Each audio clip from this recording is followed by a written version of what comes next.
자, 다음 이야기에서는요, 저희가 우리가 지금 이야기를 들으면서도 뭔가 되게 세상이 변하면서 혼란스러운 게 많아. 그럼 이 세상에서 지금 이야기했던 그 자아 있잖아요. 자아가 어쩌면 나만의 해답을 찾아가는 과정일 거거든요. 그걸 어떻게 찾을 수 있을까? 그리고 그 과정이 어떤 모습이었는지 제가 김하연 작가님이 이 이야기를 해주시면 이 부분에 대해서 개념적 얘기가 아니라 진짜 자신의 스토리와 실질적인 삶을 좀 나눠주실 거란 생각이 들었습니다. 자, 이번 미니콘의 마지막 패널이세요. 김하연 작가님과 함께 혼란을 키워드로 한번 이야기 나눠보도록 하겠습니다.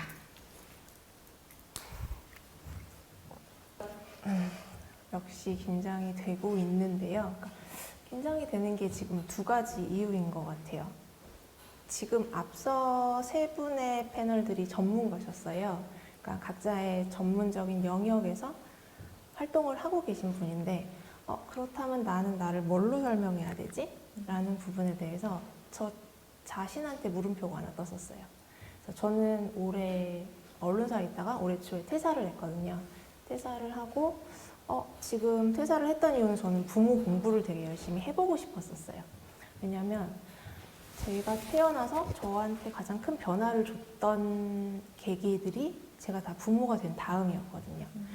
그 부모가 된 다음이었고, 그래서 그러면은 이 부모를 조금 더 열심히 알아보고 싶다라는 마음이 들었었는데 부모에 대해서 알려주는 곳이 한 곳도 없었었어요. 그래서 저는 되게 성장 욕구도 큰 사람이고 사회적으로 제가 어떻게 동의되지 않을 때 되게 화가 나는 때가 많거든요. 그러니까 그때마다 글을 쓰기 시작을 했었어요. 그래서 부모가 되고 처음으로 제가 글을 쓰기 시작했었는데 그때가 제가 복직하고 나서 처음으로 글을 쓰기 시작을 했고요. 그 다음부터 계속 저한테 그 욕구가 올라오더라고요.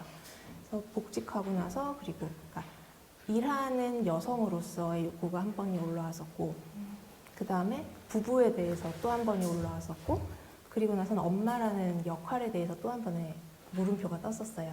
그때마다 그 과정들을 인터넷에 글을 쓰기 시작을 했었고요. 근데 뒤에서 말씀드리겠지만 제 이름으로 쓰기는 어렵더라고요. 그래서 틈틈이라는 필명으로 글을 쓰기 시작했었고 그게 공감의 목소리들을 많이 받아서 책으로 한 권씩 펴내지기 시작을 했습니다. 그러면서 나 이거 더 하고 싶다라는 생각이 들어서 퇴사를 했었고요. 그래서 오늘 이 자리에는 작가라는 이름으로 앉아 있습니다. 또 다른 한 축으로는 저는 말씀드린 것처럼 부모라는 역할이 저한테 되게 큰 커리어였어요. 큰 커리어였고 그리고 지금으로도 그런데 지금 요즘 부모를 준비하면서는 요즘 부모로서 나는 어떤 모습이지? 라는 생각을 계속 해보고 있는데 지금 그 PPT에 보이시는 왼쪽 사진이 딱 저의 모습이더라고요. 그러니까 저희 어렸을 때는 저희 집에 샤워기가 하나가 꽂혀 있었어요. 항상 그 모습을 보고 있다가 저희 지금 첫째가 11살이거든요. 이 아이가 7살에 샤워 독립을 하기 시작하면서 저 어른의 키높이에 꽂혀져 있는 샤워기가 되게 버거워 보였었어요. 그래서 제가 항상 들어가서 뽑아줬었거든요. 그때 키가 닿지 않으니까. 근데 꼭 내가 이렇게 도와줘야 되나? 아이 혼자 하고 싶어 할 텐데 하면서 생각했던 게 그럼 그냥 밑에 하나를 더 달자 해서 그때부터 2개가 됐거든요. 근데 저는 어렸을 때 기억해보면 항상 위에 있는 거 뽑아서 썼어요. 그래서 배려가 없었구나. 아마 그때 그 생각을 못하지 않으셨을까요? 그래서 그렇다면 지금 부모인 나는 나도 있고 아이도 있는 그 모습으로 살고 있는 게 아닐까. 그래서 난 그냥 아이들이랑 함께 살고 있는 사람이구나 라는 생각이 들어서 저 사진으로 저를 표현해 봤습니다. 그래서 오늘 이 자리에서 무슨 얘기를 나눌까? 그러니까 부모가 되고 나서 내가 겪었던 고충? 나는 어떤 변화를 가장 크게 겪었지? 그걸 생각을 해봤었어요. 그랬더니 고민이 되게 많아졌더라고요.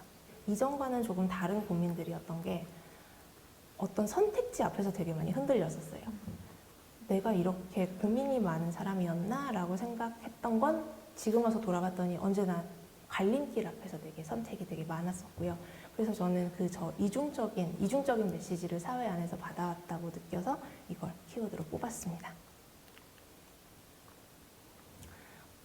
아마 제가 부모가 되고 나서부터 지금까지의 겪은 혼란들의 순서일 것 같기도 한데요. 첫 번째가 저 선택이 저한테 가장 어려웠던 선택이었어요.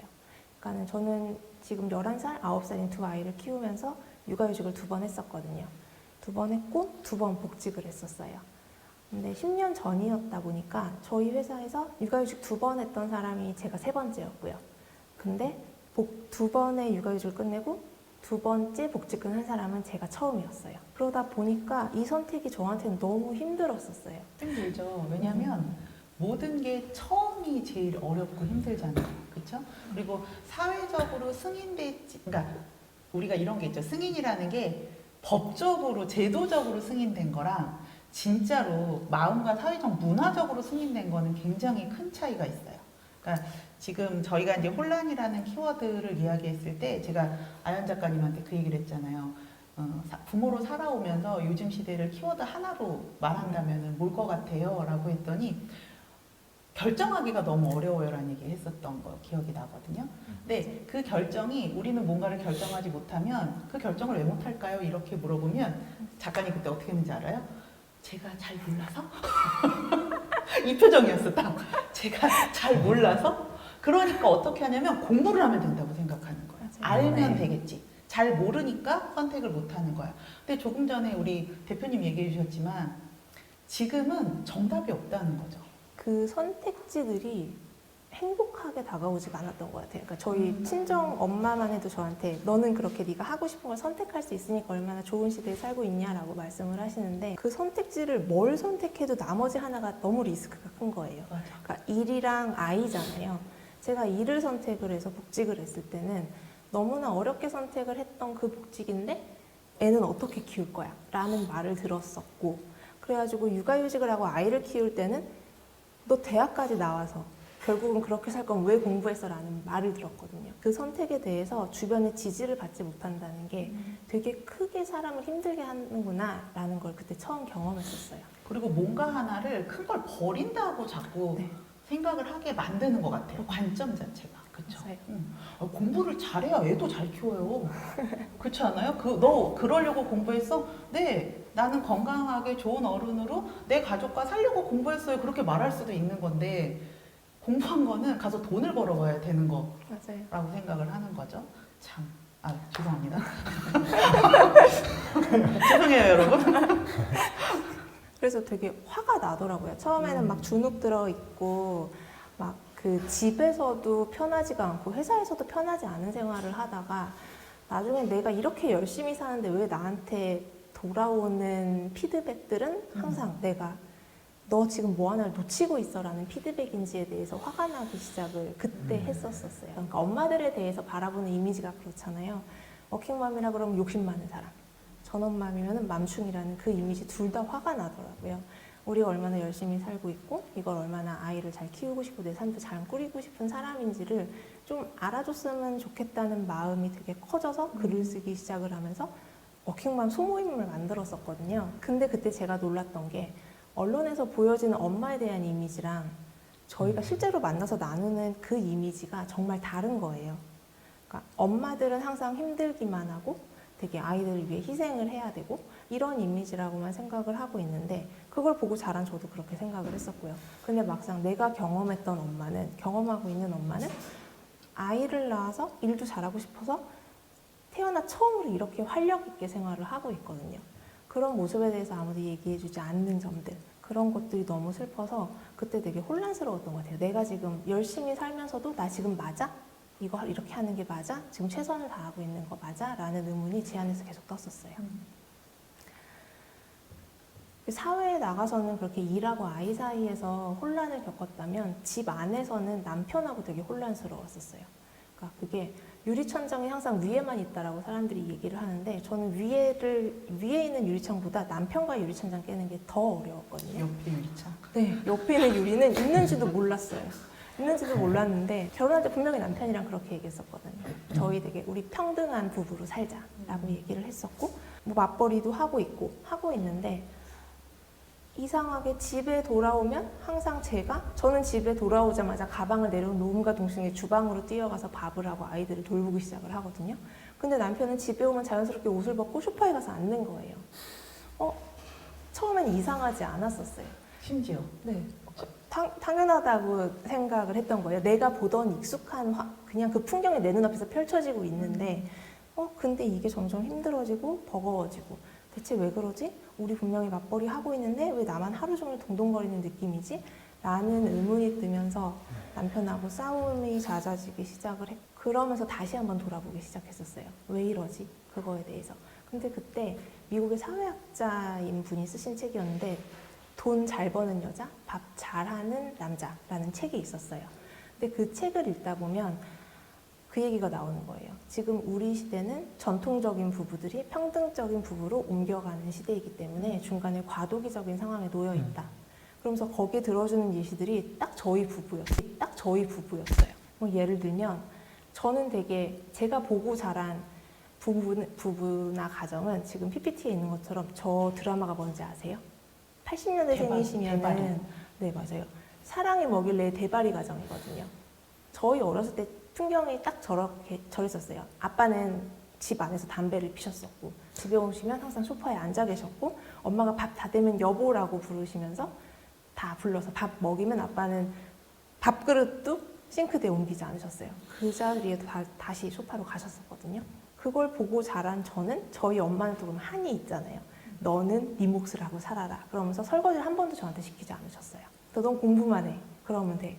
공부해서 네 몫을 하고 살아. 라고 하셨는데 그러시면서 저한테 했었던 메시지가 어차피 이 설거지 너 결혼하면 네가 다 해야 돼 였었거든요. 뭐지? 그러니까요. 돌아와서 보니까 저한테도 이제 느껴지는 거예요. 설거지를 적금을 붓고 있었던 거예요. 설거지 적금 차곡차곡. 네. 이제 그러다 보니까 결혼을 해서 나는 내 몫도 다 해야 되고 설거지도 내 몫인 거라고 저는 생각을 하고 있었던 거죠. 그러면서 평등하게 살고 싶다라고 생각하면서 제 머릿속에 가지고 있던 제가 꾸리고 싶었던 가족은 션이랑 정혜영 부부였어요. 되게 가정적인 남편. 보시면 아이 손 션이 잡고 있거든요.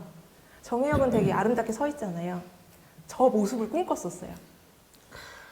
많이 꿈꾸고 계시죠, 여러분? 어떠세요?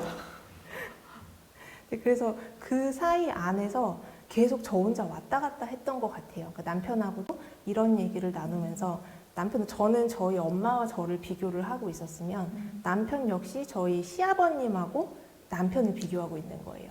그러다 보니까 내가 분명히 우리 아빠보다 훨씬 많이 집안일을 하고 있고 나 당신한테 정말 열심히 하고 있는데 왜 당신은 불만이 그렇게 많아? 그렇죠. 왜 라고 만족하지 얘기하는 거예요. 못해? 야, 당신은 일도 하잖아. 우리 엄마 못했던 거 당신 하고 있잖아. 라고 얘기를 하는데 저는 이렇게 되는 거죠. 그렇죠. 그래서 이 상황이 대체 뭐지? 라고 하다가 저 통계를 보고 다시 한번 우리가 과도기적 상황에 놓여 있다는 거를 확인을 했었어요. 그러니까 언제나 나오는 설문조사인데요. 가사 분담을 공평하게 해야 한다라고 하면은 남자, 여자 모두 60% 정도가 공평하게 해야 한다라고 머리로는 대답을 해요. 그런데 실제로 가사 분담을 공평하게 하고 있다라고 하면 남성, 여성 모두 같습니다. 20% 정도의 답이 나와요. 실제로 내가 가사 분담이 공평하지 않은데 머리로는 해야 된다라고 생각을 하고 있는 거예요. 그래도 괜찮다. 자기 인식은 하고 있잖아요. 20%밖에 못 하고 있다는 걸 알고는 있네. 그것도 확인해 봐야 될 것 같습니다. 네. 실제로 5%? 실제로는 5%랍니다. 네. 그래서 저 부분을 가지고 남편하고 정말 치열하게 싸웠었어요. 제가 두 번째 복직을 하면서 남편하고 싸우기 시작했던 게 실제적으로 당신하고 나랑 사람과 사람으로 살고 싶다라는 생각이 들어서 남편하고 가사 분담에 대해서 되게 치열하게 고민을 했었고 지금 저희 집은 100% 남편이 설거지를 하고요. 저희 집도요. 네. 그리고 많은 일을 남편이 하고요. 그리고 아이들 알림장이나 모든 거에 있어서 남편하고 같이 보고 있어요. 남편한테 제가 가끔 이제 물어보죠. 여보 체크했어? 그러니까 내일 준비물 없어? 이렇게 가끔 체크하면 이제 놀래서 한 번씩 더 체크를 하잖아요. 그렇게 하면서 서로 사인을 주고받으면서 우리 똑같이 부모야, 우리 똑같이 부부야 라는 사인을 주고받고 있습니다. 여기까지는 그래도 제가 그 혼란을 제 안에서 그리고 책을 보면서 자료 찾으면서 그리고 남편하고 얘기를 하면서 어떻게 중심점을 찾아왔던 것 같아요. 근데 제가 지금 막혀있는 부분이 이 부분이었어요. 부모가 되고 나서 저는 정말 열심히 살았거든요. 그 열심히 살았던 게 우리 자라오면서 노력을 되게 많이 하는 세대였잖아요. 부모님이 되게 노력하시는 걸 보고 자랐고 저희 부모님, 저희 가운도 노력이었어요. 어머. 네. 정말 최선을 다하셨어요. 그래서 최선을 다하셔서 아빠는 새벽에 출근하셔서 밤 늦게 퇴근하셨고 엄마는 24시간 주방에 계셨었어요. 노력을 산 증인이세요, 두 분은. 그 두 분을 보고 자란 저도 노력을 하면서 자랐고 학교에서도 언제나 조금 더 노력이 부족할 때 제가 뭐를 못 해내면 노력이 부족해. 조금 더 노력해라는 메시지를 받아왔었고요. 부모 되고 나서도 그래서 되게 열심히 노력을 했어요. 노력하고 애들 잠든 다음에 육아서를 읽기 시작을 하고 메모해 놨다가 다시 되새기고 다시 노력을 하고 또 잘못되면 또 다짐하고 그렇게 계속 노력을 하면서 지내왔는데 육아도 독립했잖아요. 어른이니까 가급적 부모님 도움을 받지 말자가 저희 둘의 약속이었고요. 그래서 둘이 약속을 해서 둘이 같이 노력을 하는데 그럴수록 이상하게 가족하고 멀어지고 있는 것 같은 거예요. 남편하고 저하고 아빠, 엄마로 열심히 살았거든요. 근데 남편하고 제가 멀어지고 있는 것 같은 느낌이 들고 있고 노력을 하는데 노력을 할수록 뭔가 삐뚤어지고 있는 것 같은 느낌이 들기도 하고 그리고 아이를 그럼 조금 더 다른 방법을 해볼까 해서 다시 계획을 세워보고 다시 목표를 세워봐도 그럴수록 아이랑은 자꾸만 틀어지는 것 같고 그런 느낌이 계속 반복되고 있었어요. 이게 그래서 어떻게 된 거지? 더 이상은 나 혼자 할 수 있는 게 없는 것 같아 라고 하는 한계를 작년에 느꼈었고요. 그러면서 제가 자람을 처음 만나게 됐어요. 그러니까 제가 처음에 저를 작가라고 소개를 했지만 그리고 퇴사를 했다고 말씀을 드렸지만 지금은 자람에서 같이 일을 하면서 공부를 하고 있거든요. 그러고 싶었던 건 제 한계를 넘어설 수 있는 성장점을 보여준 곳이 자람이었기 때문이었어요. 부모를 바라보고 있는 곳이었고 부모의 성장을 바라보고 있는 곳이었거든요. 그래서 제가 여기 와서 느꼈던 건 내가 내 능력으로는 더 이상 안 돼요 라고 했을 때 그 지점은 제가 새로 성장할 수 있는 지점이었고요. 그리고 그동안 제가 바라봤던 시야가 아니라 다른 시야로 부모를 바라보게 해주셨어요. 그게 지금 저 축구 광장인 거라고 제가 표현을 한 거거든요. 기존에 저는 저 축구 골대에 골 넣는 게 목적이었었어요.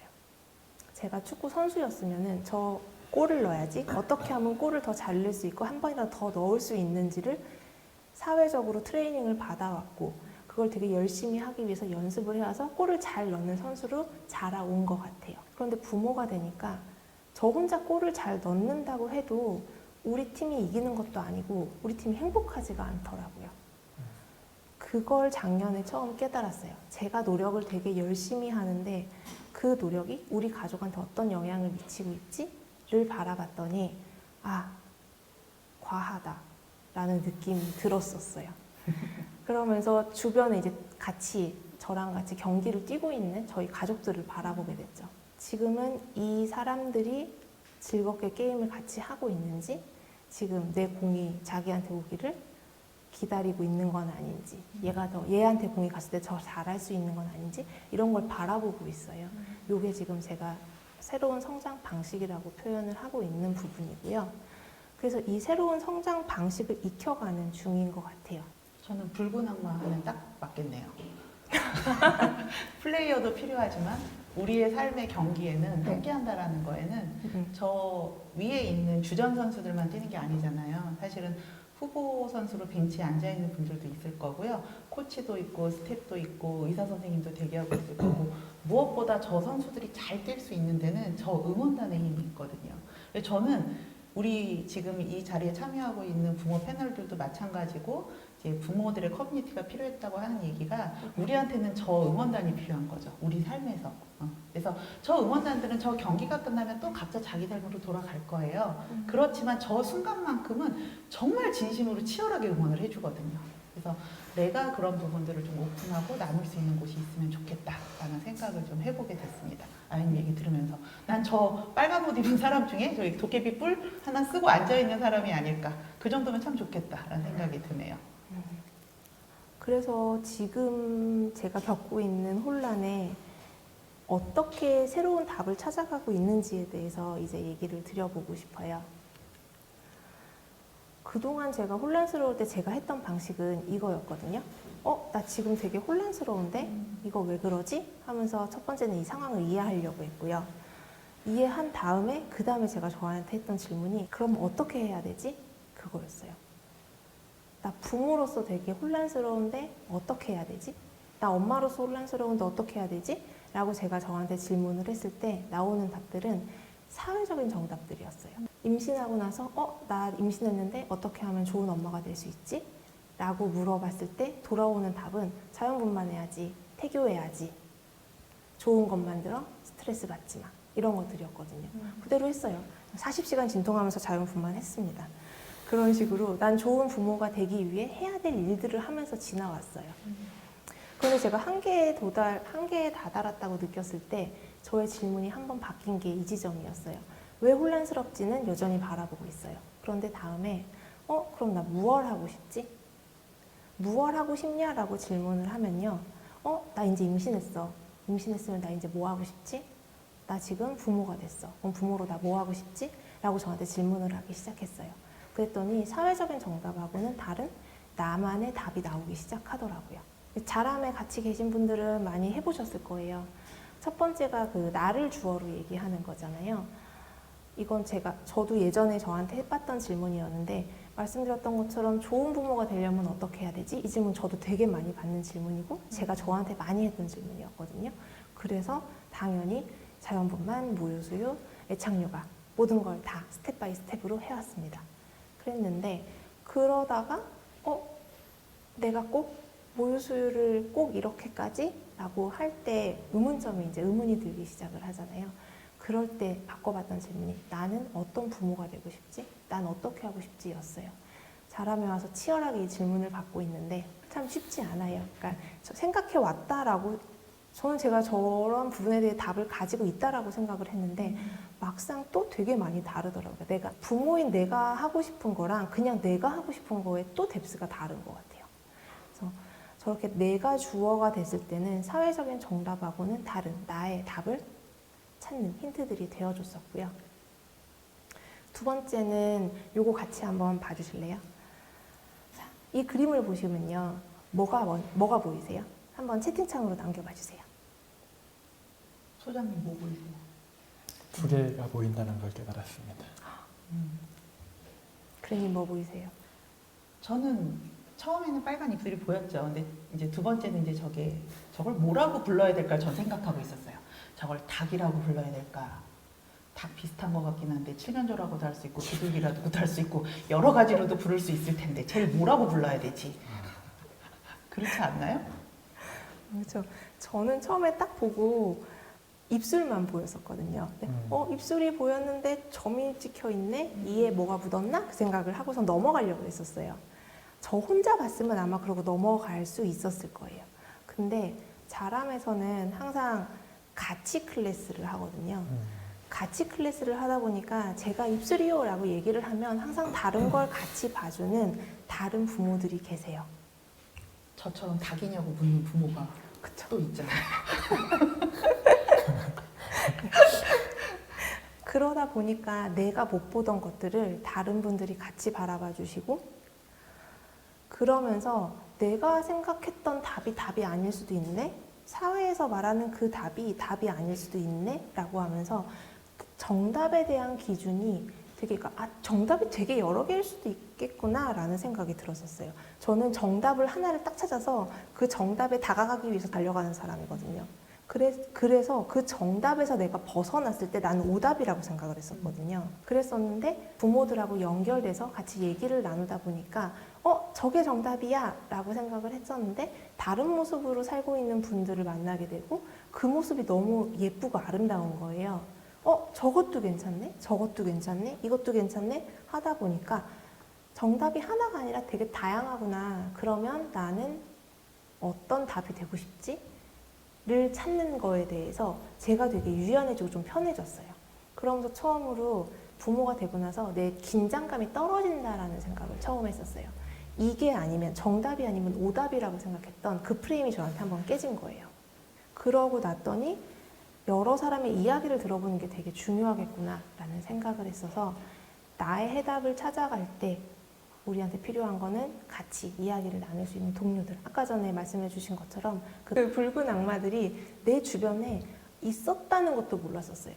제가 혼자서 찾아야 된다라고 생각을 했었고, 너무 바쁘잖아요. 사람들하고 얘기할 시간도 없고 내가 내 아이한테 집중할 시간도 부족하다 보니까 놓쳤고 찾을 생각도 하지 않았던 것들인데, 그걸 할 때 내가 되게 편해지고 아이들하고 좀 많이 편해진다는 걸 느끼면서 이걸 해봐야 되겠다라는 생각이 계속 들고 있고요. 그 다음은 부모가 되고 나서 공부 되게 열심히 했어요. 제가 그동안 읽은 육아서가 한 500권 정도 되거든요. 500권을 읽으면서 되게 많이 성장했죠. 성장하고 많은 걸 알게 됐고 시야도 넓어졌었고, 그런데 그게 어느 순간부터는 육아서를 읽으면서 뭔가 하나를 알게 될 때마다 되게 부담스럽더라고요. 이걸 해야 돼 라고 생각하는 게 부담으로 다가왔던 점이 하나가 있었고요. 그리고 내가 어딘가에 막히면 여기 이거에 대한 답은 어디 있지? 그러면서 막 제가 책을 찾고 있는 거예요. 이거 답 찾아야 되는데, 빨리 답을 알아내서 이대로 해야 되는데 라는 생각을 제가 하면서 무언가 제 앞에 제가 모르는 상황이 펼쳐지는 거에 대해서 불안감이 점점 더 올라가고 있었어요. 최고봉이 저희 첫째인 웅이의 사춘기인 것 같아요. 사춘기를 어떻게 해야 되지? 라고 작년에 확 올라온 거예요. 나는 사춘기에 대해서 아무것도 모르는데 어떻게 해야 돼? 라고 했을 때 자라며 왔더니 지식을 알려주질 않으세요. 아는 게 없어요. 지식을 알려주지 않고 정말 재밌었던 건 그동안 제가 해왔던 얘기를 자꾸 꺼내세요. 그래서 그때 어떻게 하셨었어요? 그때 뭘 했어요? 어떻게 했어요? 라고 하는데 이 대답을 하나하나 해갈 때마다 내가 이걸 해냈었네? 나 이 힘이 있었네? 라는 걸 느끼게 되면서 사춘기가 그렇게 두렵진 않게 되더라고요. 또 하겠지. 내가 어떻게 해내겠지. 그런 힘들이, 그러니까 저에 대해서 약간의 믿음들이 쌓이기 시작을 했었고, 그리고 작은 액션이라도 하게 되거든요. 항상 클래스를 같이 하면 그 안에서 우리가 다음에 내일 해봐야 될 것들을 항상 적어요. 저희들이 같이. 그럼 그걸 적고 그거를 해보고 다음 클래스 또다시 내가 했던 거에 대해서 얘기를 해보고, 그러면 제가 안 했던 경험을 하나씩 쌓아가면서 제가 만들어가고 있는 게 느껴졌어요. 어디서 배워서 그걸 따라하는 게 아니라 우리 가족 안에 답을 찾아서 그 답을 한번 내가 해보고, 그게 아니어도 되거든요. 되게 작은 시도들이고 일상에서 하는 시도들이기 때문에 아니면 다른 걸 또 해볼 수가 있어요. 그리고 아닌 걸 알았다는 것만으로도 또 다른 즐거움이 되기도 했었고요. 그래서 지금은 불안도가 많이 낮아진 것 같아요. 여전히 상당히 불안해요. 불안도 원래 높은 사람이어서 상당히 불안한데, 예전보다는 뭘 찾아야 돼, 나 불안하니까 뭘 해야 돼, 그런 게 아니라 불안하지, 그래 불안해, 근데 또 어떻게 할 수 있을 거야, 내가 할 거고 웅이가 할 거야, 결이가 할 거야 라고 저에 대한 믿음이 조금씩 쌓여가고 있는 것 같아요. 근거 없는 믿음이 아니라 그건 제 삶의 시간들에서 나오는 힘인 것 같고요. 그래서 같이 경험을 해보고 싶다는 생각을 되게 많이 해요. 그리고 이 경험이 쌓였을 때 생기는, 지금 제가 경험이 쌓였을 때 저 어떻게 표현하지? 라고 했을 때 저 웃는 모습들을 잔뜩 쌓아놨거든요. 그게 좋았어도 싫었어도 그냥 저한테 되게 좋은 경험으로 쌓이더라고요. 아이들한테도 그렇고요. 맞아요. 그래서 저 관계를 정말 싫어했던 사람이거든요. 무서웠었어요. 그런데 지금은 이렇게 그래님이 자, 패널로 해서 같이 얘기를 해보자 라고 하시면 이렇게 나와서 얘기도 해보고요. 네, 그래서 이런 얘기들이 좀 더 많아지는 게 우리한테 필요한 일이 아닐까라는 생각을 해보고 있습니다. 이제 제 차례인가요? 이제 마무리를 좀 해볼 건데요.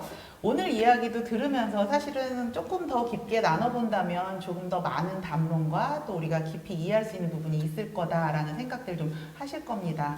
저희가 이 시간을 준비하면서도 한 30일 동안 여러 부모님들과 많은 질문들을 나누고 그 이야기들을 모아봤고요.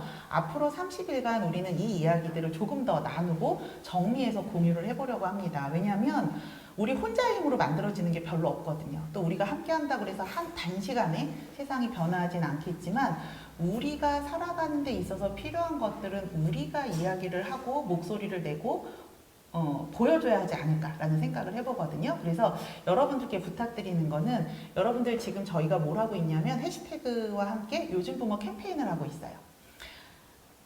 세상이 나를 당신 부모는 이런 사람이자라고 평가하기 이전에요. 요즘 부모인 나는 이렇습니다. 이런 생각을 하고 있고 이런 모습으로 살고 있습니다. 라고 부모인 나를 좀 드러내고 보여줘야 하지 않을까요? 그래서 이 부분 캠페인에 참여해 주시면은요. 저희가 여러분들이 한 번, 10번 올리셔도 괜찮아요. 한 번 올리실 때마다 저희가 1,000원씩을 자립준비 청년들을 위해서 기부를 합니다. 그러니까 좋은 일도 하고 요즘 부모에 대해서 목소리도 내보고 문화도 만들고 나를 돌아보는 기회도 되실 거거든요. 함께 해주시기를 부탁드리고요. 이런 이야기들 조금 더 나눠보고 싶어요 하시는 분들은 자랑 캠퍼스 본 채팅방에 검색하시면 나오거든요. 자랑 캠퍼스 커뮤니티로 함께 해줘도 좋고요.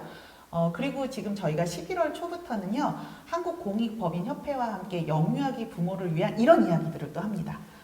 조금 더 포커싱을 하는 거죠. 그래서 영유아기 부모들이 성장을 하고 부모로서 자라는 데는 아이 키우는 얘기 안 할 거고요. 어른의 얘기 할 겁니다. 어른으로 크는 이야기 함께 해볼 거니까요. 함께 많이 참여해 주셨으면 좋겠습니다.